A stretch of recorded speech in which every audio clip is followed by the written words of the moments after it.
Your manager told you they believe in you. They said they see your potential. They even used the word growth in your last one-on-one. And you walked out of that meeting feeling good. That was 6 months ago. Nothing changed. Same tasks, same role, same ceiling, just lower than you remembered. The thing eating at you isn't that you were lied to. It's that you can't prove it. Because they said everything right. They just didn't do anything. Here's why. There's a term for what your manager is doing, even if they don't know they're doing it. It's called developmental hoarding. They're keeping you where you are because you're too useful to move. And the worst part, they'll call it mentorship the entire time. And in a good economy, maybe you would eventually outgrow it. But the economy isn't good right now. When hiring freezes hit and budgets shrink, your manager's incentive to keep you in place doesn't just grow. It becomes their survival strategy. Your growth stopped being a priority the moment the budget meeting ended. Now you're not being developed. You're being stored. And the tighter things get, the harder the grip. But here's the part that's hardest to admit, because this doesn't start with your manager, it starts with you. You weren't tricked into staying. You convinced yourself. Every extra task you absorbed, every system you learned that nobody else would touch, every fire you put out at 11 p.m., you told yourself a story. You said, "This is how I prove I'm ready."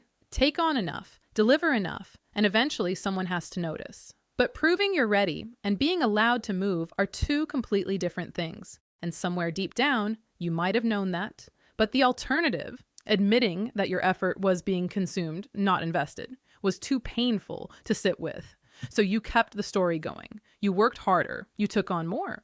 You made yourself indispensable and called it progress. Remember the first time you felt a flicker of doubt. Maybe it was when someone newer got the project you'd been waiting for. You felt something crack, and instead of sitting with that feeling, you buried it under more work. You told yourself the problem was that you hadn't proven enough yet. That instinct, answering doubt with more effort, is exactly what keeps the trap shut.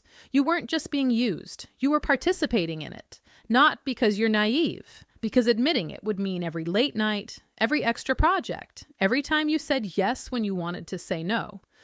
All of it was for nothing. And that's a truth most people aren't ready to carry. That's not dedication. That's self-medication. But understanding your part doesn't let your manager off the hook, because what they're doing is calculated, even if the calculation is unconscious. Promoting you is not a reward. It's a transaction. And right now, the cost of moving you is higher than the cost of keeping you. Your manager knows this, maybe not consciously, but structurally, the math is already done. Moving you means losing the one person who keeps things from falling apart and replacing you with someone who will need 6 months before they stop breaking things. It means 3 things landing on their desk that you used to handle. 2 processes breaking that only you understood. 1 client calling, asking where you went. The math doesn't work in your favor, and math doesn't care about fairness. So here's what happens instead. Your manager gets asked in a planning meeting who's ready for a bigger role. They know your name belongs on that list. They also know what happens the day after you move. So they say the magic words. Almost ready, not quite yet. That phrase isn't a development timeline. It's a cost avoidance strategy. And you will never hear about this meeting. You'll just get a vague email about continued growth opportunities and a slightly better project assignment. You'll think that's progress. It's a consolation prize. Your excellence isn't your ladder. It's your anchor. And I want to be clear. This doesn't make your manager evil. It makes them rational inside a system that punishes them for letting good people leave. But understanding their logic doesn't change your outcome. It just shows you what you're actually dealing with. And at this point, you might think the answer is obvious. Be more visible. Speak up in meetings. Ask directly for what you want. You've heard this before. Maybe you've even tried it. And sure, those things help, but they miss the real problem entirely, because the thing keeping you stuck isn't your silence. It isn't your confidence. It isn't how you show up in meetings. It's what happens every single time you sit down for a feedback conversation. And that's where this gets truly insidious. A manager who benefits from keeping you in place will never give you the feedback that actually moves you out. The person you trust most with your career has the least reason to help it. They'll praise what keeps you useful. You've lived this. You ask what you need to work on. They pause like they're really thinking about it. Then they give you something soft.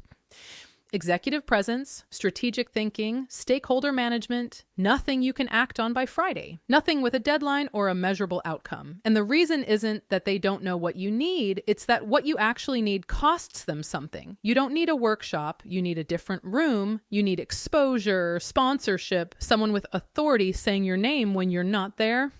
Giving you that means giving you a way out. So they hand you a development area instead. Costs nothing, feels like mentorship, isn't. And you'll notice something if you start paying attention. The feedback never comes with a door. They'll name what you lack, but never connect you to the place where you'd learn it. Because access is the real currency in any organization. They are not spending it on someone they need to stay exactly where they are. You're being managed, not mentored, and you can't tell the difference because both use the exact same words. The advice isn't wrong. It's incomplete on purpose. And over time, something worse happens, something you do to yourself without realizing it. Loyalty doesn't signal commitment. It signals that you won't leave. And the moment your manager believes you won't leave, your leverage disappears. Not slowly, completely. Because the people who get promoted aren't always the most skilled. They're the ones the organization is afraid of losing. 2 people on the same team. One has been there 4 years, never complained, always delivered. Hit every deadline, covered every gap, stayed late when it mattered. The other showed up 8 months ago and already has a recruiter in their inbox and a casual coffee scheduled with a VP in another department. Guess who gets the retention package? Guess who gets the title bump? Guess who gets pulled into the visibility project? The system doesn't reward patience. It responds to flight risk. Here's what burns. The new person didn't do anything wrong. They just did something you refused to do. They treated their career like a negotiation. You treated yours like a relationship. And in organizations, negotiations get answered. Relationships get taken for granted. Maybe you've already tried. Maybe you sat your manager down and said the words out loud. I'm ready for more. And they nodded. They said, let me see what's out there. And then nothing. No follow-up, no email, no mention of it ever again. That wasn't a failure of communication. That was your answer. You just didn't want to read it. You didn't earn security. You signaled that you'd accept anything. None of this is an accident. There's a reason every layer of this works the same way. This isn't about one bad manager. Most managers aren't villains. They're middle players in a system that measures them on team output, delivery consistency, and keeping things stable. Nobody evaluates them on how many people they grew out of their own team. In fact, the managers who do that consistently end up running smaller, weaker teams while everyone else kept their talent locked down. Developing you is a cost on their scorecard. Keeping you is a quiet win. The incentive structure is aimed directly against your growth. No amount of open-door policy changes that math. Here's what makes this almost impossible to fight from inside. Your manager isn't lying when they say they support you. They believe it. They genuinely think they're helping. But support without action is just sympathy. And sympathy doesn't show up on your resume. You've been confusing someone caring about you with someone investing in you. Those are completely different things. One costs them nothing. The other costs them something real. Look at which one you've been getting. The system isn't broken. It's working perfectly. Just not for you. So what do you do when the person responsible for your growth is the same person incentivized to prevent it? Stop being easy to keep. The moment other leaders in the organization start asking about you, the hoarding breaks. Not because your manager suddenly cares about your development, because now keeping you still has a cost. Make your value visible to someone who has a reason to use it.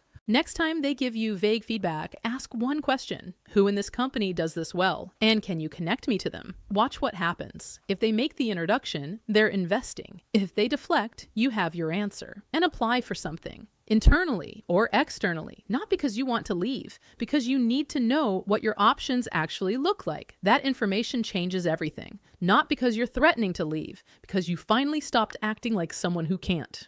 If the only person who knows your value is the person who benefits from underpricing it, you don't have a career. You have an arrangement. Your manager will keep believing in you. That was never the problem. The problem is you kept believing that was enough.